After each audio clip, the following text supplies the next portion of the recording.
আসসালামাইকুম, সবাই কেমন আছেন? আশা করি সবাই ভালো আছেন। আলহামদুলিল্লাহ আমিও ভালো আছি আপনাদের দোয়ায়। নতুন আরও একটি ভিডিওতে সবাইকে স্বাগতম জানাই। আর আজকে একদম আমার রঙে ঢঙের দিন যাইতেছে বললেই চলে। গতকাল রাতে আমি হঠাৎ মনে হইলো, গতকাল রাতে না মানে গত 2-3 দিন থেকে আমার মনে হইতেছে আমার নুপুরগুলো আমি অনেক দিন থেকে পরি না।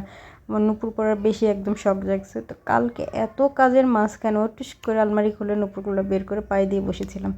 তো যাই হোক, কালকে রাতে অনেক বেশি কাজ ছিল, মানে কালকে বাসায় পানি ছিল না, তারপরে আরও অনেক সমস্যার কারণে কাজটা একদম ডিলে হয়ে গেছিলো। তো সবগুলো কাজটা সেরে 12টার পরে তারপরে যাই রেস্ট গেছি। এরপরে সকালে উঠছি, তারপরে আবার রাতে ঘুমাইনি। কালকে একদমই রাতে ঘুমাইনি, ফজরের আজানের পরে তারপরে যাই সকাল 7টার দিকে মনে হয় ঘুমাইছি, আর একদম উঠছি দুপুর 12টা বাজে। তো দুপুর 12টা বাজে ওইটা তেমন আর কোনো কাজ পাইনি, কারণ রাতেই আমি সব ধরনের কাজগুলো সব কমপ্লিট করে রাখছিলাম। তো সকালবেলা দুপুরবেলা উইঠা তেমন কোনো কাজকর্ম কোনো কিছু খুঁজে পাই নাই। ওয়াশরুমে গেলাম, দেখি যে কাপড় চোপড় ধোয়া আছে। আর একটা খুশির খবর হয়েছে যে আমার জামাইয়ের সাথে আমার প্যাচ আপ হয়ে গেছে। তো ওর সাথে আবার অনেক দিন থেকে রাগারাগি ছিল, যাই ছিল, কিন্তু এবার আমি লং টাইম ধরে ওর সাথে কথা বলি নাই। একদম মানে কীভাবে যেন মানে পাইরা গেলাম যে এখন কথা না বলেও থাকতে পারি, আর আগে 2 দিন 3 দিন না গেলে কথা না বলে থাকতে পারতাম না। তো যাই হোক, এদিকে কিন্তু আমি ইফতারি বানাইতেছি, নীরব ইফতারি নিয়ে আসছে। আর এবছর যেহেতু আমরা বাসায় ইফতারি বানাইতেছি না, আমার ছেলে কিন্তু প্রচুর পরিমাণে মিস করতেছে আমার বাসায় বানানো ইফতারি।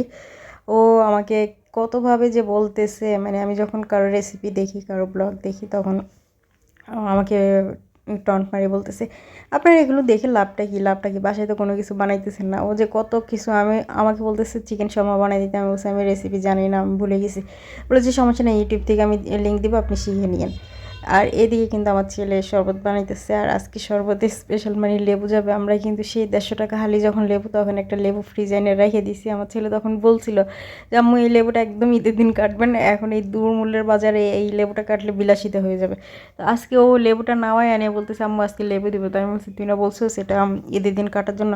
বলছে না, ম্যাজিস্ট্রেট বাজারে আসছে, এসে একদম 1 টাকা 20 টাকা হালিতে লেবু নিয়ে আসছে। তো যাই হোক, ভালো হয়েছে আলহামদুলিল্লাহ। সব জিনিসের দাম কন্ট্রোলের মধ্যে থাকাটাই ভালো, কারণ সবারই সব কিছু খাওয়ার অধিকার আছে।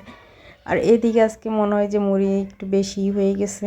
তো মুড়িগুলো মাখতেছি। ছেলে আবার বলতেছিল যে সরিষার তেল দিবে কিনা। আমি বলছি না, দিস না, কারণ যেহেতু আমার একটু গ্যাসের সমস্যা, একটু তেল টেল কম খাওয়াটাই ভালো। একটা প্রবলেম হয়েছে যে আমার ডান হাতের কবজিতে ব্যথা। এটা কি মোবাইল অতিরিক্ত মাত্রায় স্ক্রল করার কারণে, নাকি বেশি ডেক্সি পাতিল মাজতেছি ওই কারণে? আমার মনে হয় একটু বেশি ডেক্সি পাতিল মাজতেছি, তারপর হাতের উপরে একটু প্রেশার যাচ্ছে।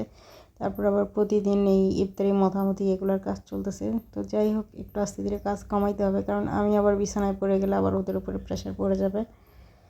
আর আল্লাহর কাছে শুকরিয়া, আলহামদুলিল্লাহ আজকের দিনটা খুব ভালোই গেছে। মানে অত বেশি পেরেশানি ছিল না, একটু শান্তিতেই ছিলাম। তো আল্লাহ হাফেজ বন্ধুরা, সবাই ভালো থাকবেন, সুস্থ থাকবেন। আবার দেখা হবে নতুন কোনো ভিডিওতে। Bye bye.